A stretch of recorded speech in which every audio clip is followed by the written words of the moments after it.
क्या टोयोटा के नए प्रोडक्ट्स उतने ही रिलायबल हैं जितने उनके पुराने प्रोडक्ट्स रिलायबल माने जाते थे? क्या ड्यूरेबिलिटी के मामले में ये Innova high cross, Innova Crysta जैसी ही सक्सेसफुल रहेगी?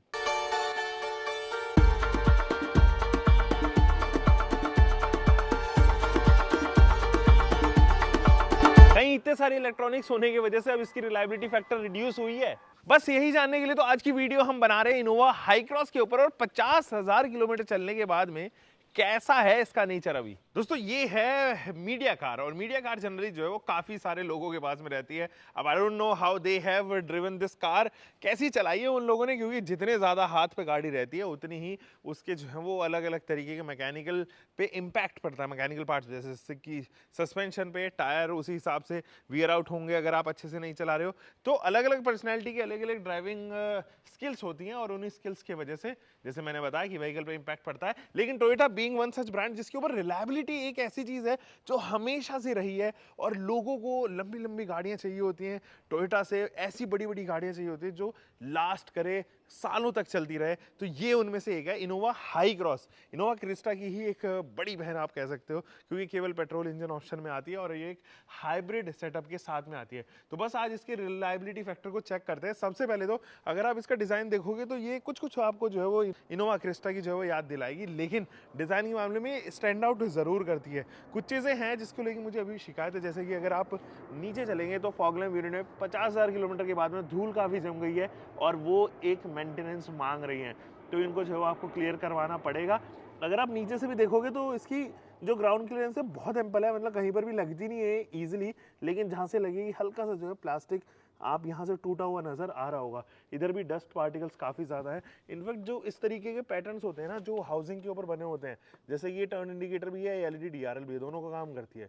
तो इसके अंदर जिसके अंदर इसको हाउस किया गया उसके अंदर बिजी पैटर्न होने की वजह से आप देखना धूल बहुत ज़्यादा है, और इसको रिमूव करना ईजी नहीं है यार, हमेशा आपको ब्रश वगैरह का इस्तेमाल करना पड़ता है। तो वो एक फैक्टर ज़रूर यहाँ पर है।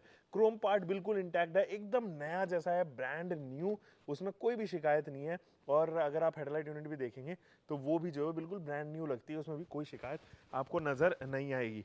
तो टोयोटा की अगर हम पेंट क्वालिटी की भी बात करें तो अभी भी शाइन कर रही है काफ़ी, ऐसा नहीं है कि आपको लगेगा कोई भी किसी भी हिसाब से जो है पेंट क्वालिटी ख़राब हुई हो या डिग्रेड हुई हो, जबकि ये धूप में भी खड़ी रहती है, विंटर्स में भी कहीं ना कहीं गई ही होगी, और उस लिहाज से पेंट क्वालिटी काफ़ी अच्छी यहाँ पर जो है वो टोयोटा ने रखी है। साइड प्रोफाइल से कुछ और चीज़ों के बारे में बात कर लेते हैं, जैसे कि अगर हम यहाँ पर इस प्लास्टिक पैटर्न के बारे में बात करें तो इस पर स्क्रैचेस जो है वो ज़रूर इंट्रोड्यूस हुए हैं। आप इन स्क्रैचेस को देख पा रहे होंगे, पीछे तक जा रहे हैं, यहाँ पर चारों तरफ जो है वो स्क्रैचेस ज़रूर परसिस्ट कर रही हैं। लेकिन ये जो टायर्स है ना, ये भाई 50 एस्पेक्ट रेशियो के साथ में आते हैं। तो अगर आप देखोगे इसका ये रहा 225/50 R18, बड़े टायर्स हैं, बड़ा रिम साइज है, लेकिन एस्पेक्ट रेशियो जो है वो केवल 50 है, और उसके वजह से कंफर्ट ज़रूर रिड्यूस होता है। और ये वैलिडेशन मैं आपको ड्राइव पे दूंगा जब ये अंदर चलाएंगे हम लोग ना। तो अगर ये 60 एस्पेक्ट रेशियो पे होता है ना, जिस पे क्रिस्टा आती है 65 पे होती है, तो कंफर्ट और बेहतर होता है, और बम्पी रोड्स पे ज़्यादा बेटर परफॉर्म कर पाती है। तो उसके सस्पेंशन अभी फिलहाल थोड़े वीक नजर आते हैं, लेकिन मैं बताऊंगा वो ड्राइव के पार्ट पर। बाकी तो इसमें 360 डिग्री कैमरा भी ऑफर किया गया है, नीचे अगर आप देखोगे तो यहाँ पर भी दिया गया, बट बहुत ज़्यादा यूज़ का एक्चुअली नहीं है, ग्रेन्स बहुत ज़्यादा हैं, तो क्वालिटी ज़रूर रिड्यूस करती हैं और यूज़र एक्सपीरियंस आपका थोड़ा ख़राब करते हैं। और साइड प्रोफाइल में अगर आप देखो तो प्लास्टिक वगैरह बिल्कुल वैसी की वैसी इंटैक्ट है, उसमें कोई शिकायत नहीं है। यहाँ पर भी क्रोम पार्ट पे अगर आप देखोगे तो स्क्रैचलेस है, कोई ऐसा स्क्रैच वगैरह है नहीं, और डोर में भी कुछ अननेसेसरी का प्ले वगैरह नहीं है, ना ही उसमें रैटलिंग नॉइज़ आई है। ऊपर अगर आप देखेंगे तो सनरूफ से ज़रूर मुझे शिकायत है, मैं दिखाऊंगा आपको क्यों जब हम इंटीरियर्स के बारे में बात करेंगे।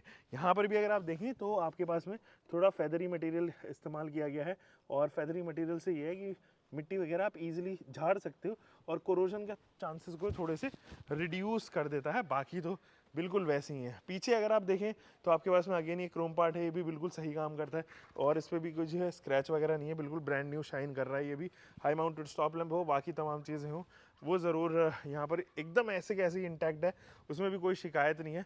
और अगर आप नीचे से देखेंगे तो आपको यहाँ पर स्पेयर व्हील जो है वो ये सारी चीज़ें नज़र एक्सपोज्ड नज़र आएंगी। लेकिन आप एक चीज़ भी ध्यान रखें कि ये कहीं पर भी लगती नहीं है, टकराती नहीं है, ग्राउंड क्लियरेंस बेहतरीन है इसकी, और वैसे भी जितनी ग्राउंड क्लियरेंस होगी ये तो उससे ऊपर ही माउंट किए गए हैं। एक चीज़ और, जो इसका ये मड फ्लैप है ना, ये वाला, ये जो मड फ्लैप है ये भी कहीं पर नहीं लगता। तो ये देखो एज इट इज़ इंटैक्ट है, वरना जिन गाड़ियों का ग्राउंड क्लियरेंस कम होती है और आपने मड फ्लैप लगा दिया तो बिल्कुल उखड़ के गिर जाते हैं। आगे वाला भी अगर आप देखेंगे तो बिल्कुल बरकरार है, उसमें भी कोई शिकायत नहीं है। एक चीज़ जिसकी शिकायत मुझे एक्चुअली है इस गाड़ी के साथ में, वो है ये इलेक्ट्रिक बूट गेट। तो आप रिक्वेस्ट बटन जैसे ही दबाओगे बहुत धीरे, बहुत ही धीरे धीरे करके जो है वो सदियाँ लगा देती हैं खुलने में, तो वो ज़रा है। बाकी आपके पास में चॉइस ये भी है कि आप किसी एक पर्टिकुलर पॉइंट पर इसको लॉक कर सकते हो। अगर आपके घर में जो है वो बहुत ज़्यादा स्पेस नहीं है और आपको बड़ी गाड़ी जो है वो रखनी है और पीछे आपको बहुत ज़्यादा ऊपर तक नहीं ले जाना, कहीं ऐसा तो नहीं दीवार वगैरह पे लगे, तो आप इसको लॉक कर सकते हो यहाँ से। देखो over the period of time ये ज़रूर थोड़ा सा वेयर आउट हुई है। अगर आप इसकी लाइट की इंटेंसिटी देखें तो ऐसी है नहीं जैसे कि इसकी ब्रांड न्यू पे हुई होगी।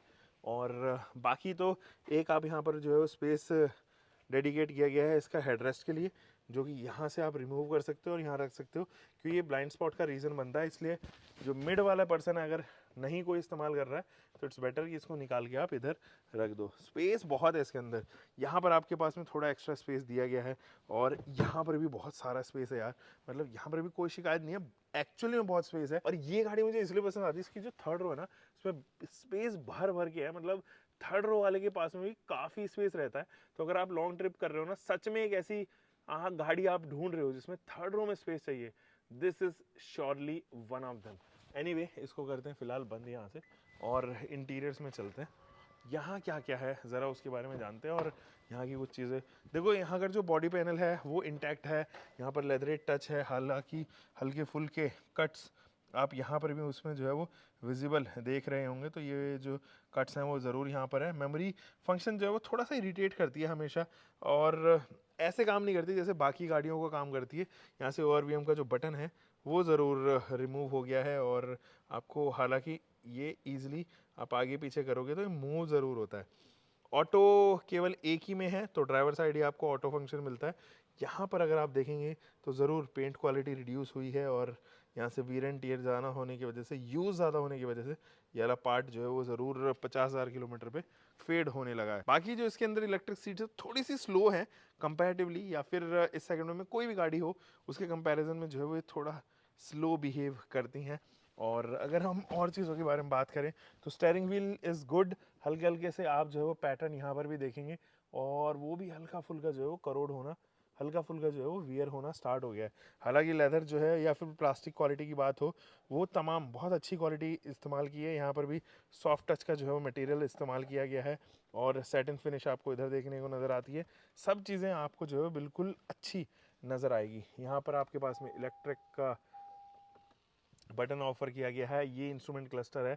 हालांकि ये इंस्ट्रूमेंट क्लस्टर अभी थोड़ा डेटेड नज़र आता है और जैसे कि ये हाइब्रिड है तो आपके पास में कोई भी टैकोमीटर ऑफर नहीं होता है। यहाँ पर जो है वो आपके पास में पावर, ईगो एंड चार्ज की का नीडल देखा जाता है।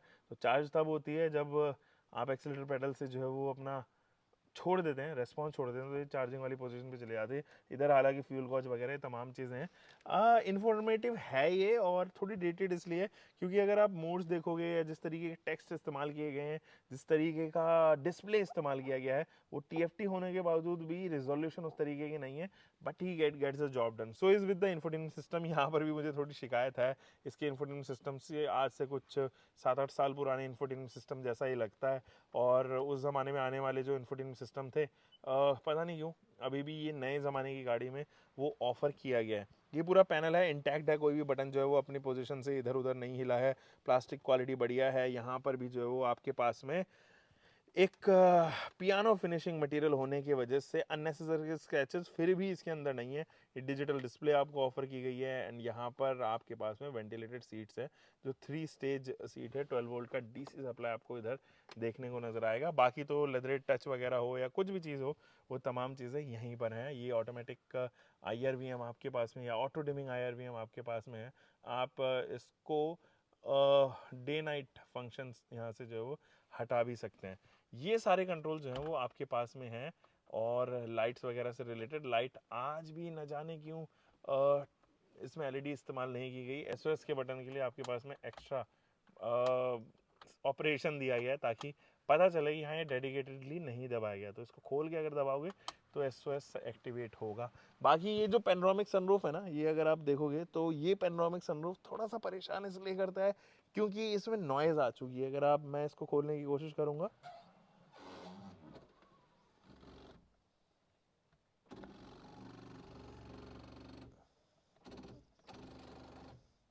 तो कुछ इस तरीके की आवाज़ आपको देखने को नजर आएगी। ये हालांकि मीडिया कार है, हो सकता है जो बाकी गाड़ियाँ हैं उसमें ढंग से ऑपरेट करता हो और इतनी नॉइज़ ना करता हो, इतनी वाइब्रेशन ना करता हो। बाकी तो ये सीट्स वगैरह जो हैं वो बेहतरीन सीट्स हैं यार, और ये तो कुछ ज़्यादा वियर आउट नहीं हुई over the period of time. और कहीं से भी एक एक्स्ट्रा पार्ट होता है ना, जहाँ पर सबसे ज़्यादा जैसे थाई वगैरह है वो यहाँ पर रब होती हैं, तो ये वाला मटेरियल जो है वो over the period of time corrode होने लगता है। ओवर द पीरियड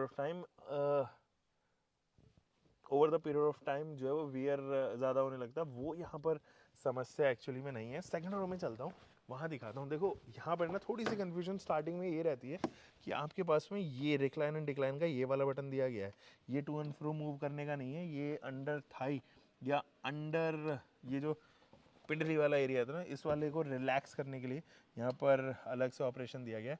ये अभी नॉमिनल पोजीशन पे है, यहाँ पर बेहतरीन लेग रूम भी मिल रहा है और आपके पास में रिक्लाइन एंगल डिक्लाइन एंगल भी अच्छा खासा है। और यहाँ पे USB C टाइप है, जबकि आगे USB C टाइप भी है और USB B टाइप भी आपको जो है वो ऑफ़र की गई है। और यहाँ पे आपके पास में क्लाइमेट कंट्रोल है, आप एक्स्ट्रा स्टोरेज स्पेस आप यहाँ पर समझ सकते हो, स्लीव वगैरह जो है वो यहाँ पर ऑफ़र की गई है। एंड इधर अगर आप देखेंगे तो आपके पास में एक लैंप इधर है, और ये तो ऑब्वियसली AC के वेंट्स इधर दिए गए हैं। ग्रैब हैंडल के साथ में एक कोट हुक भी ऑफ़र किया गया है। एंड ये जो लैंप है ये जलता है, बट इसकी इंटेंसिटी बहुत ज़्यादा नहीं है, तो आपको कभी कभी तो रियलाइज़ भी नहीं होता कि ये लैंप एक्चुअली जल भी रहा है भाई। लेकिन इसकी जो थर्ड रो है ना, उसमें इतना स्पेस है, इतना स्पेस है। अब अगर यहाँ से कंपैरिजन करो तो आप देखोगे यहाँ पे ज़्यादा स्पेस आपको ऑफर हो रहा है।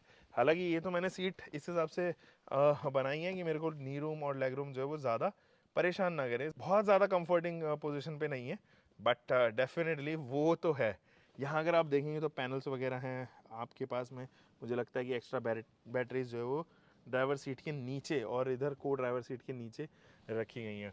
चलो दोस्तों, अब चलते हैं एक बेहतरीन सी ड्राइव पे और आपको दिखाता हूँ कि कैसी ये चलती है गाड़ी, कैसी ये है एक्चुअली, और क्या क्या समस्या आई हैं 50,000 किलोमीटर में। ऐसे इसकी की फॉब ठीक है, इंटरेक्टिव लगती है, इनोवा की बैजिंग थोड़ा सा आउट क्लास कर देती है, और बटन्स वगैरह पे भी ऐसा बहुत ज़्यादा जो है वियर एंड टियर नहीं है। मतलब ये एक्चुअली एम्बोस्ड गाड़ी एम्बोस्ड है अंदर, इस वजह से टोयोटा का लोगो और बाकी सारे बटन्स वगैरह जो है वो यहीं पे दिए गए हैं। बढ़िया है की फॉब। यहाँ अगर आप देखेंगे तो फिलहाल आपके पास में बहुत सारे मोड्स अलग अलग जो है वो डिस्प्ले पे नजर आते हैं। 16.7 किलोमीटर पर लीटर का जो है माइलेज, अब ये रिड्यूस हुए 17.4 के करीब था सिटी में, क्योंकि गाड़ी जो है वो काफ़ी टाइम से स्टार्ट है, इसलिए ये काफ़ी नीचे चला गया है। और चलो ड्राइव पे चलते हैं। और गाइस, हम चला रहे हैं इनोवा हाई क्रॉस, और ये जो है वो हाइब्रिड वर्जन है, और इसका लॉन्ग टर्म रिव्यू हम बना रहे हैं। 50,000 किलोमीटर के बाद में क्या क्या चीजें जो है वो आपको अलग नजर आएगी। देखो, मैकेनिकल पॉइंट ऑफ व्यू से बहुत ज्यादा चीजें चेंज नहीं होगी। One thing that would probably be hurting you is the suspension setup, और वो केवल और केवल मुझे लगता है इसलिए हो रहे हैं क्योंकि जो टायर प्रोफाइल है ना भाई, वो 50% एस्पेक्ट रेशियो के साथ में दे दी है। 50 इज बहुत लेस, वो काफी कम हो जाता है आपको for a car like this, जिसको कंफर्ट भी देना है, इसको बम्पी रोड्स पे भी चलना है। ऐसे रोड्स पे ना, पता है क्या होता है, एस्पेक्ट रेशियो हमेशा जनरली जो है वो लोग एक्स्ट्रा दे के रखते हैं। लोग इन द सेंस कि मैन्युफैक्चरर्स एक्स्ट्रा देते हैं। 60 65 अगर एस्पेक्ट रेशियो होता तो और बेहतरीन होता। अब इससे क्या हो रहा है ना कि रैटलिंग नॉइज एक तो बहुत जल्दी आ गई है गाड़ी के अंदर, तो जब एस्पेक्ट रेशियो कम रहा है, तो जब ऊबड़ खाबड़ सड़कों पे ज्यादा चली है, तो अननेसेसरी की जो पार्ट्स है वो अननेसेसरी प्ले उनके अंदर आ गया, और अब वो रैटलिंग नॉइज दे रही है गाड़ी के अंदर। तो जब भी आप थोड़ा सा ऑफ रोड करोगे इस गाड़ी के साथ में, तो आपको रियलाइज होगा कि एक तो सस्पेंशन के जो बम्प्स है वो अंदर तक इंट्रूड हो रहे हैं, और साथ ही साथ जो रैटलिंग नॉइज है वो भी भाई काफी गजब की आवाज अंदर थ्रो करती है। वो समझ में आता है कि हाँ, रैटलिंग नॉइज है। ये दो जगह मुझे लगता है, अगर इसका बड़ा टायर साइज जो है वो आ जाता है तो ज्यादा बेहतर मुझे लगता है कि रेंज भी यहाँ पर ऑफर हो जाएगी, क्योंकि इन्फ्लेशन ज्यादा है उसके अंदर, और इसके साथ साथ कंफर्ट भी बढ़ेगा, बम्पी रोड्स पे ज़्यादा बेहतर परफॉर्म भी करेगी, ज़्यादा बेटर ऑफ रोड करेगी, और कहीं ना कहीं वो 60-65% एस्पेक्ट रेशियो बढ़ने की वजह से आपको जो है वो और बेहतरीन ग्राउंड क्लियरेंस भी मिल जाएगी। हालांकि ग्राउंड क्लियरेंस की अभी कोई भी शिकायत नहीं है मुझे इस गाड़ी के साथ में, कहीं पर भी लगती नहीं, आप कहीं भी लेके जाओ जनरली जो है वो टच नहीं होती है। अगर बहुत ही ज़्यादा अनइवन सरफेस या पैच पे आप ले जा रहे हो तो ज़रूर वो टच करेगी, और वो तो किसी भी एसयूवी में होगा ना यार, या किसी भी एमपीवी में होगा। एक चीज जो आपको डेफिनेटली पसंद आने वाली है इस गाड़ी की, वो है इसका mileage, and that is for sure भयंकर माइलेज देती है ये। ऑफ आप किसी भी तरीके से इसको चला लो, आप हाईवे पे जो है वो 20 से ऊपर इसका माइलेज निकाल लोगे। इनफैक्ट सिटी में भी क्लोज टू 19-18 के करीब ये माइलेज बहुत आसानी से दे देती है। 17.5 is what I have got from this car, but अभी फिलहाल जो है वो MID पे आपको शो नहीं कर सकता। मैं 16.3 16.4 के करीब आ गया, क्योंकि शूट करते दौरान जो है हमने गाड़ी को जो है वो खुला छोड़ दिया, स्टार्ट करके छोड़ दिया, ताकि ये गाड़ी के अंदर जो है वो हीट जनरेट ना हो। हीट से याद आया, जो इसके AC की परफॉर्मेंस है दैट इज सुपर क्लासिक है, और आपको कहीं से भी गर्मी नहीं होने देते। आप फ्रंट के डीएक्टिवेट करके पीछे के AC वेंट्स भी जो है वो यहाँ पर एक्टिवेट कर सकते हो, और पीछे जो है वो आपके पास में डुअल जोन क्लाइमेट कंट्रोल मिलता है। फ्रंट का अलग है, रियर सेकंड रो का जो है वो अलग है। इनफैक्ट कंट्रोल्स भी अलग अलग इसके ऑफर कर दिए गए हैं, तो वो चीज़ मुझे काफ़ी पसंद आई। कुछ चीज़ डेटेड है यार, मुझे लगता है कि वो जिस समय ये आई थी तब भी मुझे डेटेड ही लगती थी। एक तो इसकी स्क्रीन और इसकी दोनों ही स्क्रीन डेफिनेटली, तो ये एक तो इंफोटेनमेंट सिस्टम और दूसरा इंस्ट्रूमेंट क्लस्टर, ये दोनों ही मुझे डेटेड नजर आती हैं। बाकी तो गाड़ी के अंदर यार चलने में फ्लॉलेस है, ये अच्छी परफॉर्मेंस देती है। 2 लीटर का इंजन जो है वो हायर आरपीएम से, क्योंकि इसमें के अंदर जो है वो एक ट्रांसमिशन ऐसा लगा है जो थोड़ा सा वोकल है। अगर मैं देखो आपको स्पीड दिखाऊं,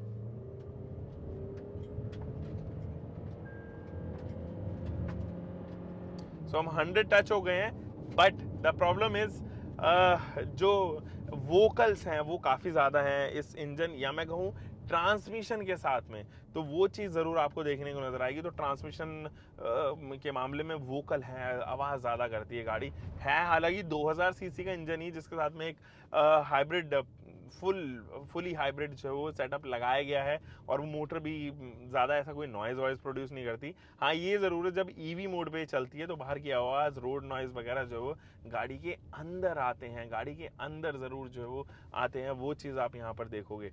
बाकी तो यार मतलब ओवरऑल ये गाड़ी ऐसी आपको बहुत पसंद आएगी, एक अच्छा लुक देती है।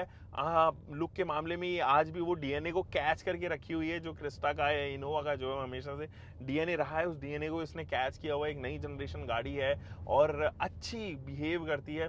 ओवरऑल मुझे लगता है कि आप इसको कंसिडर कर सकते हो for the price it has been offer. ऊपर नीचे ज़रूर है, क्योंकि हाइब्रिड पे अगर आप देखो तो यूपी में अभी फिलहाल जो है वो कंप्लीट आपके पास में एक ऐसा पैकेज है जो जनरली दिल्ली एनसीआर के लोग हैं वो हाइब्रिड हो या इलेक्ट्रिक हो यूपी से खरीदना आप ज़्यादा प्रेफर कर रहे हैं, और इसका यही रीज़न है क्योंकि हाइब्रिड के ऊपर कोई भी टैक्सेशन यहाँ पर नहीं है। रोड टैक्स आपको जो है वो नहीं देना होता है, और कंप्लीट रोड टैक्स बचने की वजह से आपको लाखों का जो है वो बेनिफिट यहाँ पर होता है। तो ओवरऑल अच्छा प्रोडक्ट है, कंफर्ट आपको मिलेगा। वो इनोवा क्रिस्टा जैसा कंफर्ट है कि नहीं? डेफिनेटली है। रीजन बीइंग इनफैक्ट उससे ज्यादा कंफर्टेबल ये गाड़ी है, क्योंकि वो लेदर एंड फ्रेम है। This is not a leather and frame, ये मोनोकॉक चैसी है, फ्रंट व्हील ड्राइव है, वो आपको रियर व्हील ड्राइव सेटअप मिलता है, तो फटीक जल्दी आता है उसमें कंपैरेटिवली। यहाँ आपको वो सारी चीज़ें नज़र नहीं आएंगी। यहाँ आपको ज़्यादा बेहतर माइलेज भी है, कंफर्ट भी है, टेलीमेटिक्स इलेक्ट्रॉनिक्स वगैरह ज़्यादा है। बट कैब इंडस्ट्री में लोग जो है आज भी इनोवा क्रिस्टा को इसलिए प्रेफर कर रहे हैं क्योंकि जहाँ पर ये गाड़ी 30-32 लाख रुपए के करीब पड़ती है, वो आपको 20 लाख के आसपास जो है वो आपको एक डिसेंट वेरिएंट, बेस वेरिएंट वगैरह जो है वो मिल जाता है। इसका भी आपको मिल जाएगा, बट द प्रॉब्लम इज इसका हाइब्रिड सेटअप जो है वो ज़्यादा वैल्यू बनाता है, क्योंकि ये डीजल में आती ही नहीं है। अगर आप इसका लोअर खरीदोगे तो वो आपको पेट्रोल में लेना होगा, and you will and up losing the mileage जिसके ऊपर ये गाड़ी पूरी टिकी हुई है। तो जनरली वो लोग जिनको इनोवा हाई क्रॉस लेना होता है वो हमेशा हाइब्रिड में ही आपको लेते हुए नजर आएंगे। मेरे जस्ट सामने जो है वो इनोवा क्रिस्टा जा रही है, एंड कुछ डीएनए जो है वो डेफिनेटली क्रिस्टा के इसके अंदर आते हैं, और लुक वाइज हो या ओवरऑल प्रोपोर्शन वाइज हो। So this is how Innova Crysta looks. तो रिलायबिलिटी फैक्टर 2-3 चीज़ों पे मुझे अभी कमज़ोर होते हुए नज़र आए टोयोटा के, जबकि दैट इज़ अ ब्रांड जिसके ऊपर रिलायबिलिटी का हमेशा से जो है वो दबदबा रहा है। और वो इस वजह से है, एक तो भाई जैसे कि मैंने आपको बताया टायर प्रोफाइल कम होने की वजह से, और एक दो चीज़ें और हैं जो जल्दी से आवाज़ जो है वो करने लगी है, जिनमें से सनरूफ एक है, आवाज़ बहुत ज़्यादा कर रहा है, वाइब्रेट कर रहा है, या तो शायद मेंटेन नहीं किया है और अच्छे से जो वो रखा नहीं गया है। मीडिया कार है डेफिनेटली, तो वो उस तरीके की जो माहौल मिलता है ना, एक गाड़ी को पैम्पर मिलता है, वो इस तरीके के पैम्पर जो है जनरली मीडिया कार्स को नहीं मिलती हैं और अलग अलग हाथों में जाती है, तो वियर एंड टीयर जो है वो जल्दी होता है। और यही तो तरीका है एक्चुअली, मीडिया कार ये भी बता देती है कि 50-60 हज़ार किलोमीटर चलने के बाद में गाड़ी कैसा बिहेव कर रही है। So that is one point. और आई होप कि आपको ये वीडियो आई होगी पसंद। अगर पसंद आए तो क्या करना है आपको, आप जानते हो, आपको चैनल को करना है सब्सक्राइब, हमें करना है लाइक, और हम मिलेंगे एक और नई वीडियो में। आपको बस अपना ध्यान रखना है दोस्तों। Take care.